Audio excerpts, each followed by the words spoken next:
رقم حضرتك وحاطين صورتك وبيقولوا ان انت كنت طليقته وعملتي له خلع، فالراجل اتجن وجات له حاله نفسيه. فانا بكلم حضرتك ايه اللي وصل؟ هو عاجل وزي الفل ما فيهوش حاجه يعني. امال والله يا فندم على التيك توك هو عاجل بس مريض نفسي. مريض نفسي؟ والله العظيم لو لقيته، بص اقول لك على حاجه، انا مستمرضه منه بقالي 3 سنين. والله ربنا رحمك. رميني انا واولاده. بص حضرتك انا عاوزك تسمعني، سواء انت صح او انت غلط. اتفضلي انا هسمع سيادتك يا فندم. اي حاجه هسمع سيادتك يا فندم. ماشي. انا راجل ده مطلقني بقاله 3 سنين ورفع على قضيه نفقه بقالي 3 سنين. شوف بقى 30 سنه، شوف كام شهر، 36 ولا 40 شهر مطلقني، رفع على قضيه 150 170 الف جنيه. الراجل ده ما بيصرفش جنيه على اولاده. لا حول ولا قوه الا بالله. سامعني؟ لا حول ولا قوه الا بالله. ورامي اولاده وانا هنا في مدينه بدر، وهو قاعد هنا في مدينه بدر ومتجوز واحده عرفي. متجوز عرفي؟ وقاعد هنا بيها في المدينه. وقاعد بيها في المدينه.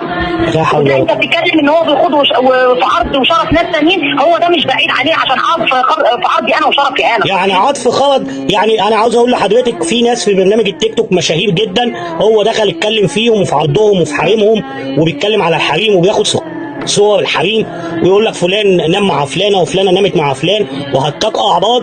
حسبنا الله ونعم الوكيل فيه، بعيد عن ولاد، عشان انا معايا 3. احنا اتاكدنا مليون في الميه ان هو مريض نفسي، وبنحاول. هقول لك على حاجه. اتفضل. مين قال لك اصلا ان هو عضو في مجلس الشعب؟ لا ما احنا عارفين يا فندم ان هو مش عضو في مجلس الشعب، هو كذاب.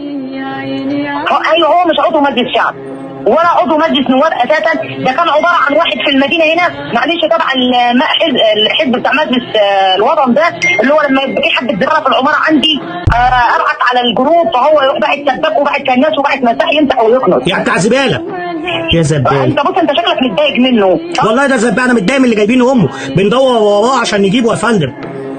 اتعمل فيه 4 محاضر. انت بتدور؟ والله العظيم لو لقيته، بص اقول لك على حاجه، انا مستمرضه منه بقالي 3 سنين. والله ربنا رحمك. رميني انا واولاده.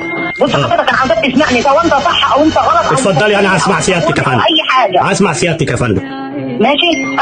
انا راجل ده مطلقني بقاله 3 سنين ورفع على قضيه نفقه بقالي 3 سنين. شوف بقى 30 سنه، شوف كام شهر، 36 ولا 40 شهر مطلقني، ده رفع على.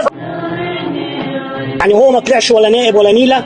ما احنا عارفين ان حضرتك معاكي روال ونجين ونوران. اصلا داخل نصب على ناس على التيك توك، على فكره نصب على ناس في التيك توك، ونصب على واحده اجنبيه واخد منها $7000. اوف لا حول. واللي هو بيتكلم ويقول انا عضو مجلس شعب، في 2 واخدين منه، واحد واخد منه 20000، واحد واخد منه 50000 جنيه عشان يدخلوا العضويه ده، وفي الاخر ضحكوا على نصب عليه.